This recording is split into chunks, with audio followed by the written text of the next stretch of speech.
Ni hao, je suis Greg le Geek, GG pour la team, et je vous souhaite la bienvenue pour cette nouvelle vidéo. Une vidéo qui est filmée un petit particulièrement, une vidéo qui est filmée avec notre appareil photo. Voilà, on a décidé d'essayer pour voir si on va avoir différence. Et vous trouverez dans la description, on a fait une vidéo en disant est-ce qu'on peut avoir de très très bons résultats avec cet appareil photo et un enregistrement numérique, ou en fait est-ce que c'est vraiment minable, est-ce qu'il faut vraiment une caméra. Voilà, pour ceux qui voudront se lancer, ça fera une série de tutos qui va commencer, qui peut être plutôt intéressant. Bon, allez, aujourd'hui, je vais vous parler un petit peu du Oppo Speed 8. Ça fait une semaine, bon ça fait plus d'une semaine que je l'ai, mais on a fait une review, vous trouvez dans la description. Et également, on est passé une semaine avec, on est parti à Taïwan, on lui a quand même mis sa mère, et il est temps de faire un petit peu le bilan.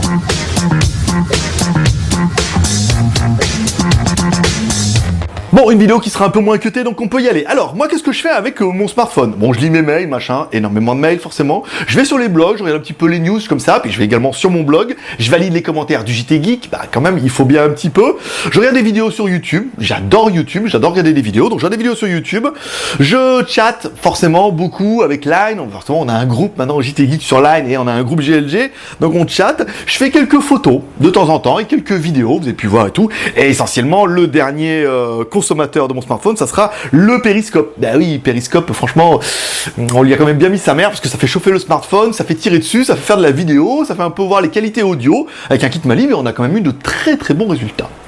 Si on doit parler un peu du Oppo, alors le Oppo, il a quoi? Il a un écran 5,5 pouces Full HD, un processeur X20, un décacore mon pote, alors il est surpuissant, 4 Go de RAM, 32 Go de ROM, on peut mettre aussi également de la micro SD, il a du USB type C dessous, donc MHL, OTG, tout ce que tu veux, deux caméras, 21 millions de pixels à l'arrière, 8 millions à l'avant, et enfin il tourne sur Android 6.0, donc franchement le téléphone en lui-même, c'est une bête de course, il est vraiment, au niveau de la technicité et des spécifications techniques, il est incroyable, je ne pense pas que on puisse trouver mieux dans les smartphones chinois. On s'entend bien, ma spécialité c'est les smartphones chinois. Voilà.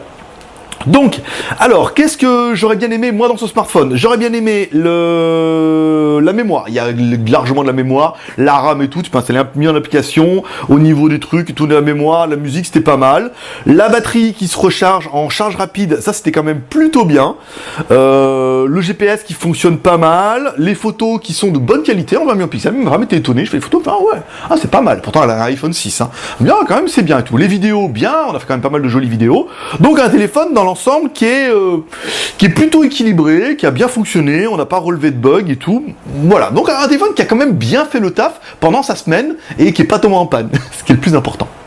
Au niveau des points négatifs, qu'est-ce que je regretterais? La finition, qui est quand même juste pas au niveau d'un appareil de ce type. La finition est tout en plastique et tout. Voilà, quand on l'a en main, on se dit bon bah là, il est joli, mais ça ne préfigure pas en fait ce qu'il va y avoir dedans. Dedans, c'est incroyable, mais extérieurement, le téléphone, il est quand même relativement moyen en plastique et tout. Ça fait relativement cheap, alors que le téléphone, il est quand même plutôt bien. Au niveau des bugs, qu'est-ce qu'on a rencontré? On a eu des bugs au niveau de la photo, là dernièrement. Quand on fait des photos, la première photo était soit toute blanche, soit toute noire. Alors je sais pas pourquoi et tout, et la deuxième photo était bien.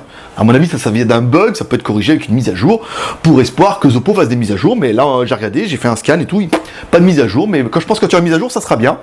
Et le téléphone a pas mal rebooté souvent quand il était un petit peu chaud, quand je l'éteignais machin, je le rallumais et tout, et hop, et il redémarrait. Voilà, donc des petits bugs qui sont des petits bugs du 69, des petits bugs qui sont gênants, oui, non, pour la photo, faut bien prendre 2 photos une fois que tu le sais, et après, pour le téléphone, bah, de temps en temps, il redémarre. À mon avis, c'est des petits bugs qui sont relativement mineurs et qui pourront être corrigés avec une mise à jour.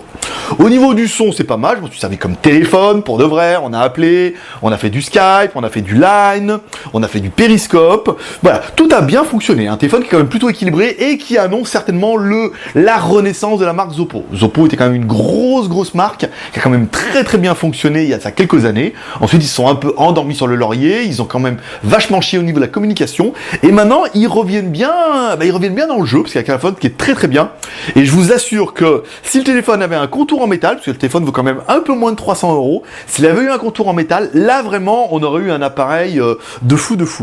La dernière fois en fait je vous avais fait voir qu'on pouvait ouvrir le cache arrière ici, et je me suis dit machin, est-ce que c'était fait par exprès? Non, parce qu'apparemment la première version, en fait, on pouvait mettre les cartes SIM sur le côté. En fait, on les mettait à l'intérieur quand il a été conçu le téléphone. Et on pouvait également mettre une micro SD.